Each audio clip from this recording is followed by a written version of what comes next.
ಭಯಂಕರ ಅಪಘಾತ, ಪತಿ ಪತ್ನಿ ಸ್ಥಳದಲ್ಲೇ ಸಾವು. ನಗರ ಪೊಲೀಸ್ ಠಾಣಾ ವ್ಯಾಪ್ತಿಯ ಆದರ್ಶ ಚಿತ್ರಮಂದಿರ ಮುಂಭಾಗ ಘಟನೆ. ನ್ಯೂಸ್5ಗೆ ಸ್ವಾಗತ. ಚಿಂತಾಮಣಿ ನಗರದ ಆದರ್ಶ ಚಿತ್ರಮಂದಿರದ ಮುಂಭಾಗದಲ್ಲಿ ಕೆಎಸ್ಆರ್ಟಿಸಿ ಬಸ್ ಮತ್ತು ದ್ವಿಚಕ್ರ ವಾಹನದ ನಡುವೆ ಭೀಕರ ಅಪಘಾತವಾಗಿದ್ದು, ಪತಿ ಪತ್ನಿ ಸ್ಥಳದಲ್ಲಿ ಮೃತಪಟ್ಟಿರತಕ್ಕಂಥ ಘಟನೆ ನಡೆದಿದೆ. ಶಿಡ್ಲಘಟ್ಟ ರಸ್ತೆಯಿಂದ ಚಿಂತಾಮಣಿ ಕಡೆಗೆ ಬರುತ್ತಿದ್ದ ಕೆಎಸ್ಆರ್ಟಿಸಿ ಬಸ್ ಮತ್ತು ದ್ವಿಚಕ್ರ ವಾಹನದಲ್ಲಿ ಪತಿ ಪತ್ನಿ ಕೊಮ್ಮಸಂದ್ರ ಗ್ರಾಮದಿಂದ ಚಿಂತಾಮಣಿಯ ಕಡೆಯಿಂದ ತಾಲೂಕಿನ ಹೊರವಲಯದ ನಾರಾಯಣಹಳ್ಳಿ ಗ್ರಾಮಕ್ಕೆ ಹೋಗುತ್ತಿದ್ದ ವೇಳೆ ಈ ಒಂದು ದುರ್ಘಟನೆ ಸಂಭವಿಸಿದೆ. ಇನ್ನು ಸ್ಥಳದಲ್ಲಿ ಸಾವನ್ನಪ್ಪಿದ ವ್ಯಕ್ತಿ ಶಿಡ್ಲಘಟ್ಟ ತಾಲೂಕಿನ ಬುರುಡುಗುಂಟೆ ಪಂಚಾಯಿತಿ ವ್ಯಾಪ್ತಿಯ ಕೊಮ್ಮಸಂದ್ರ ಗ್ರಾಮದ ನಿವಾಸಿ 39 ವರ್ಷದ ವೆಂಕಟೇಶಪ್ಪ ಹಾಗೂ ಆತನ ಪತ್ನಿ 35 ವರ್ಷದ ಸರಸ್ವತಮ್ಮ ಅಂತ ಗುರುತಿಸಲಾಗಿದೆ.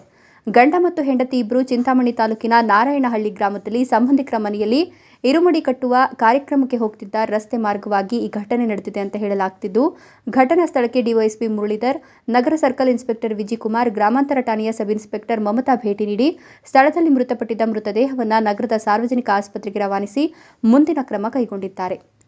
ವಿಮಲಾ ದೀಪಕ್, ನ್ಯೂಸ್5 ಚಿಂತಾಮಣಿ.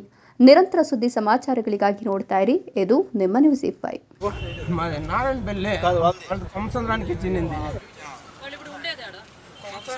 నారాయణపల్లికి ఇరుముడికి వస్తాను.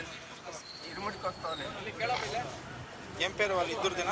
వెంకటేష్, సరస్వతమ్మ. కొమ్మసంద్ర నారాయణపల్లికి ಬರ್ತಾ ಇದ್ದೀವಿ. వెంకటేష్ వాళ్ళ పేరు తెలియదు నీకే? వెంకటరమణప్ప ఏమన్నా మీ తోడబుట్ట? అవునా, తోడబుట్ట.